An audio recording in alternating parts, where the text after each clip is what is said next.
Hello नमस्कार, कसे आहात तुम्ही सगळे?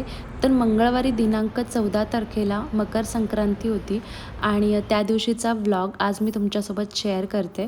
तर इथे आहे ना, जे काही पूजेला लागतं ते सगळं काही सामान मी जवळ घेऊन ठेवलं होतं. म्हणजे मग एकदा पूजेला बसलं की मग उठायला नको म्हणून. तर सुगड पूजण्यासाठी आहे ना, तुम्हाला माहिती असतील माझ्याकडे हे असे वेगळ्या वेगळ्या कलरचे मटके आहेत. तर त्याचमध्ये मी आज सुगड पूजून घेणार आहे. तर सगळ्यात आधी मी इथे आता देवपूजा करून घेते. त्यासाठी मी आज नवीन वस्त्र अंथरणार आहे. तर तुम्हाला माहितीच असेल की मी दरवेळेस आहे ना, मंदिरासाठी आपले जे ब्लाऊज पीस असतात ना तेच घेते. तर मी आत्तापर्यंत जे काही आसन टाकलेले आहेत, लाल आणि पिवळा सोडून बाकीचे सगळे काही माझे जे आसन आहेत ते सगळे ब्लाऊज पीसचे आहेत. तर आज आहे ना, मी हे इरकल चं जे ब्लाऊज पीस आहे ते मी आज आसन म्हणून टाकणार आहे. पारंपरिक पद्धतीने जेव्हा आपण सुगड पुजतो तर ती सुपामध्ये पुजली जाते आणि तुम्हाला माहितीच आहे की हे छान सूप मी खूप आधी माझ्याकडे होतं, तर त्यामध्येच मी आज सुगड पूजणार आहे. तर माझं हे जे नवीन मंदिर तुम्हाला दिसतंय ना, ते असं बैठे पद्धतीचं आहे. तर खूप छान मला पूजा करता येते, म्हणजे किती वेळ पाहिजे तेवढा वेळ बसता येतं आणि व्यवस्थित अशी मोकळी जागा आहे इथे मंदिरामध्ये. तर मी लवकरच तुम्हाला माझं देवघर व्यवस्थित दाखवेनच, पण आज देखील तुम्ही मला थोडीशी आयडिया येईल की माझं देवघर कसं आहे. तर इथे आहे ना, मी गणपतीसाठी आणि दिव्यासाठी आपले जे छोटे गोल आसन आहेत ना, ते ठेवलेले आहेत. त्याच्यामुळे देखील मूर्ती खूप सुंदर दिसते.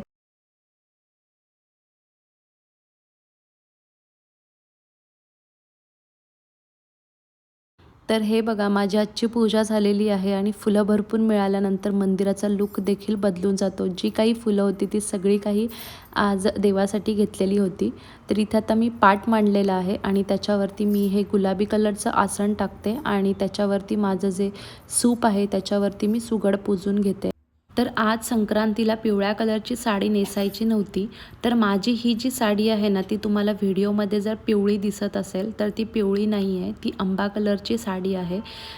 जर तुम्हाला पिवळा कलर जो आहे, म्हणजे इथे जी आपली पिवळी फुलं आहेत, झेंडूची फुलं आहेत, ती फुलांचा कलर जो आहे तो मेन पिवळा आहे. आणि तुम्ही जर माझ्या साडीचा कलर त्यासोबत कंपेअर केलात तर तुम्हाला नक्कीच लक्षात येईल की माझ्या साडीचा कलर जो आहे तो आंबा कलर आहे. आणि मी ऑलरेडी तुमच्यासोबत या साडीचा व्लॉग शेअर केला होता. तर ही साडी आहे ना, मी संक्रांतीसाठीच घेतली होती आणि लवकरात लवकर ब्लाऊज शिवून घेतला आणि जसा जमेल तसा सिंपल असा ब्लाऊज शिवून घेतलेला आहे. स्पृहा झाल्यानंतरचा हा माझा पहिला ब्लाऊज असेल की जो मी शिवून घेतलेला आहे. कितीतरी साड्या घेतल्या होत्या पण त्याचा कधी ब्लाऊज मी शिवला नव्हता. पण आता यावेळेस ठरवलं होतं की छान असा ब्लाऊज शिवून घ्यायचा आहे. कारण माझी तब्येत भरपूर झाली होती आणि मला माहिती होतं की मला आता कोणताही ब्लाऊज मी शिवला तर मग नंतर परत कधी घालता येणार नाही. त्यामुळे मी शिवला पण नाही आणि आपल्याला माहिती आहे की आपण जास्त काही ब्लाऊज तेव्हा काही घालत नाही, साड्या नेसत नाही. त्याच्यामुळे मग मी घेतला पण नव्हता आणि शिवला पण नव्हता. पण आता ठरवलं होतं की छान असं शिवून घ्यावा. तर इथे आहे ना, मी पहिलं दिवा लावून घेतलेला आहे. तर या दिव्याबद्दल देखील तुम्ही लोक मला बऱ्याच वेळेस विचारता.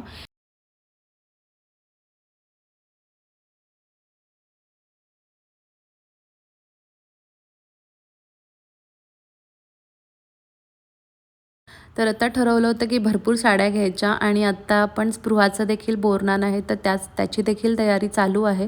तर जमलं तर तो देखील व्लॉग तुमच्यासोबत लवकरच शेअर करेन. तर इथे आहेत ना, मी तुम्हाला मागच्या व्हिडिओमध्ये शेअर केलं होतं की मी ही उरली आदल्या दिवशीच सजवली होती. तर त्यामध्ये आता मी फक्त दिवे लावून घेते आणि आता माझी जी सुगड आहे ती पुजून घेते. आता कसं आहे, सुगड प्रत्येकाच्या ठिकाणी वेगळ्या वेगळ्या पद्धतीने पूजली जाते. तर माझ्याकडे एकदम सिंपल पद्धतीने केलं जातं. तर इथे आता फक्त ह्या मडक्यांमध्ये आहे ना, आपलं जे काही सुगडीचं सामान आहे ना ते टाकून हळदी-कुंकू वाहून याची पूजा केली जाते. तर एवढंच आमच्याकडे करतात. तुमच्याकडे काय करतात मला नक्की कमेंट करून सांगा. तर आमच्याकडे आहे ना, मडक्यांना हळदी-कुंकू लावतात. पण माझे हे जे मडके आहेत ते तुम्हाला माहीत आहेत माझ्या मंदिरामध्ये असतात. त्यामुळे मग मी फक्त मडक्याच्या आतमध्ये हळदी-कुंकू वाहून घेते.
तर सुगडीमध्ये जे काही अवेलेबल होतं म्हणजे डहाळी, बोरं, आपला गाजर, घेवडी, जे काही होतं ते पुजून घेतलेलं आहे. मटार देखील होती, पण मग लक्षात नाही राहिलं माझ्या मटार घ्यायचं. तर इथे आता मी तुम्हाला दाखवले होते की तिळगुळ मी बनवले होते. टेस्टला खूप चांगले झाले होते. कडक नव्हते झाले, पण ते आहेत ना चिकटत होते एकमेकांना. त्यामुळे थोडा वेळ लागत होता काढायला, पण टेस्टला खरंच खूप छान झाले होते.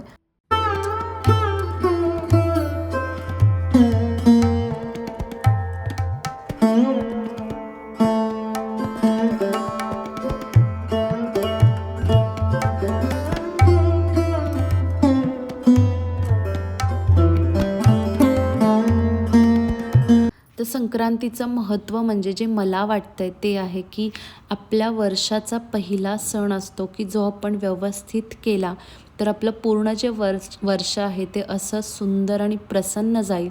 त्यासाठी माझ्यासाठी तरी हा जो सण आहे ना तो जास्त महत्त्वाचा आहे. असं म्हटलं तर आपले मराठी वर्ष जे आहे ना ते गुढीपाडव्यानंतर चालू होतं. पण तरीही तेव्हा देखील आपण भरपूर काय काय करतो आणि गुढीपाडवा तर आपला खूप मोठा सण आहे. पण सोबतच आपण संक्रांतीसाठी देखील या सगळ्या गोष्टी केल्या ना तर ते आपल्यासाठी आणि आपल्या मुलाबाळांसाठी खरंच खूप चांगलं असतं. तर काय होतं जेव्हा आपण पूजा करतो ना तेव्हा हळदी कुंकू आपण तिथे वाहतो, पण आपण स्वतःला लावायचं विसरतो. तर दरवेळेस जेव्हा पण मी आहे ना जेव्हा पूजा करते, तर जेव्हा सुगडीला मी हळदी कुंकू वाहते तर दरवेळेस मी स्वतःला देखील हळदी कुंकू लावून घेते. आणि आत्ता ह्या महिन्यामध्ये मेन हळदी कुंकवाला खूप महत्त्व आहे.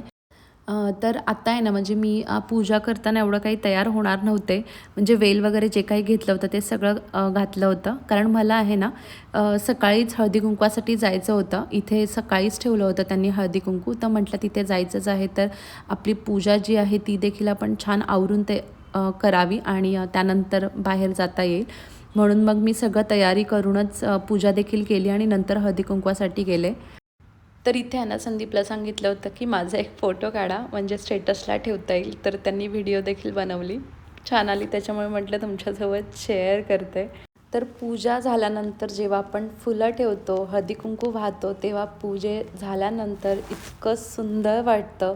म्हणजे पूर्ण असं प्रसन्न वाटतं. दिवे लागलेले असतात, फुलं आपली छान, सकाळ-सकाळी पूजा झाल्यानंतर तर अजून छान वाटतं. तर पूजेच्या आधी ज्या काही गोष्टी आपण घेतलेल्या असतात आणि जेव्हा आपण त्या इतक्या व्यवस्थित पद्धतीने मांडलेल्या असतात ना, तर ते इतकं खुलून दिसतं. पूर्ण पूजा आपली इतकी छान उतरून आलेली असते.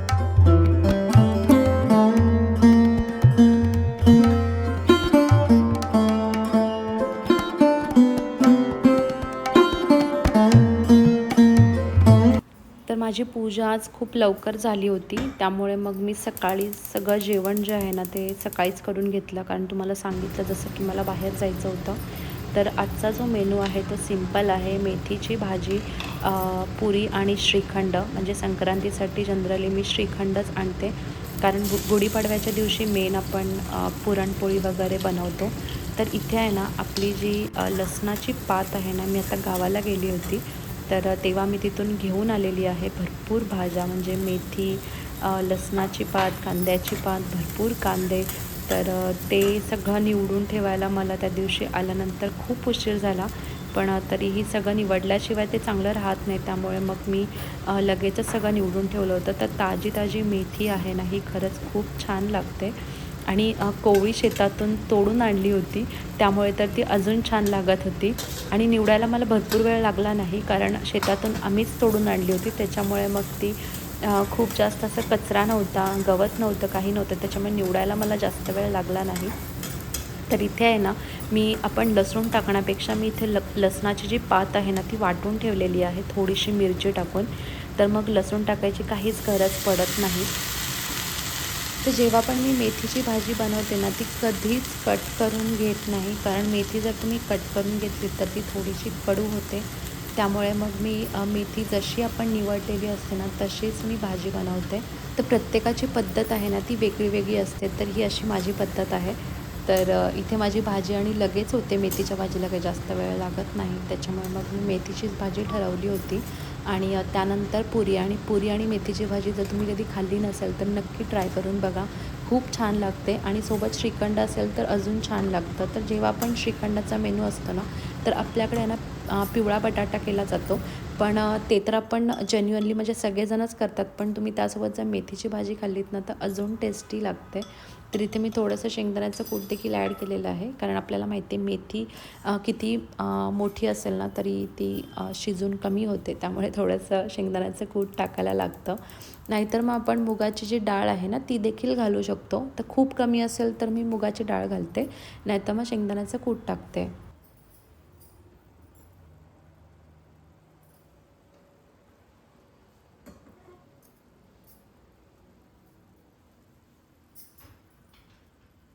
तर माझी भाजी झालेली आहे. आता मी पुऱ्या बनवून घेते.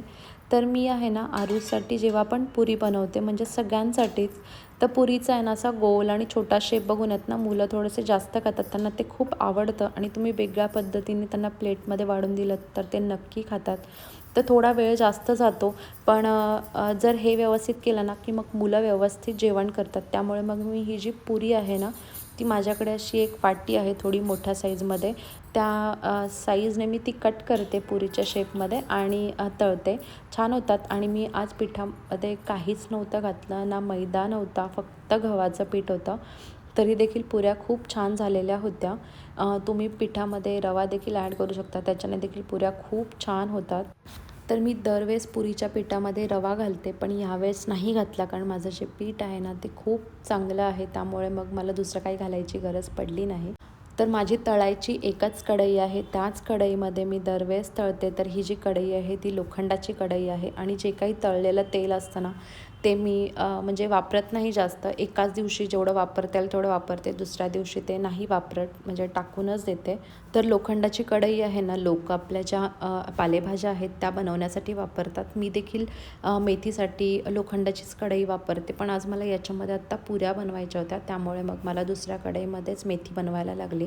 कारण आहे ना मेथीमध्ये म्हणजे ज्या आपल्या पालेभाज्या आहेत ना त्याच्यामध्ये आपल्या जे लोखंडाच्या कढया आहेत त्याच्यामधलं आयरन देखील उतरतं. त्याच्यामुळे मग आपण अशा ज्या भाज्या आहेत ना त्या लोखंडी कढईमध्ये बनवाव्या. आणि जर तुम्ही अशा भाज्या लोखंडी कढईमध्ये बनवून तुम्ही जर लगेच नाही काढल्यात ना तर भाज्यांचा कलर बदलतो, भाज्या खराब होतात.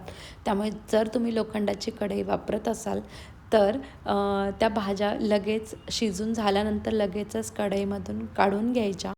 आणि जर कढई तुम्ही सारखी वापरत नसाल, कधीतरी वापरत असाल तर त्याला व्यवस्थित ऑइलिंग करून ठेवा, नाहीतर आपली जी कढई आहे तिचा लाल कलर निघतो, गंजते आणि बऱ्याच गोष्टी होतात. त्याच्यामुळे लोखंडाची जर भांडी असतील ना तर त्याला व्यवस्थित वापरायला लागतं. तर बघा माझ्या पुऱ्या इतक्या छान फुललेल्या आहेत. मी काहीच नाही टाकलं आहे, फक्त व्यवस्थित पीठ मळून घेतलेलं आहे. तर असा होता आजचा व्लॉग. आय होप तुम्हाला माझी आजची व्हिडिओ आवडली असेल. व्हिडिओ आवडली असेल तर लाईक करा आणि तुम्ही चॅनलवरती नवीन असाल तर सबस्क्राईब करा. भेटूया अजून एका नवीन व्हिडिओमध्ये. तोपर्यंत तुमची काळजी घ्या. Take care and bye. तर आज आहे ना मी केसांना एक अंबाडा देखील लावलेला आहे आणि तो खूप जुना आहे, म्हणजे मी खूप खूप वर्षांपासून वापरते, मला खूप आवडतो आणि तो आत्तापर्यंत म्हणजे व्यवस्थित ठेवलेला आहे आणि याच्यापुढे देखील व्यवस्थित ठेवणार. तर तुम्ही बघितला नसेल तर मी शेवटी तुम्हाला दाखवते. तुम्हाला कसा वाटला मला नक्की सांगा.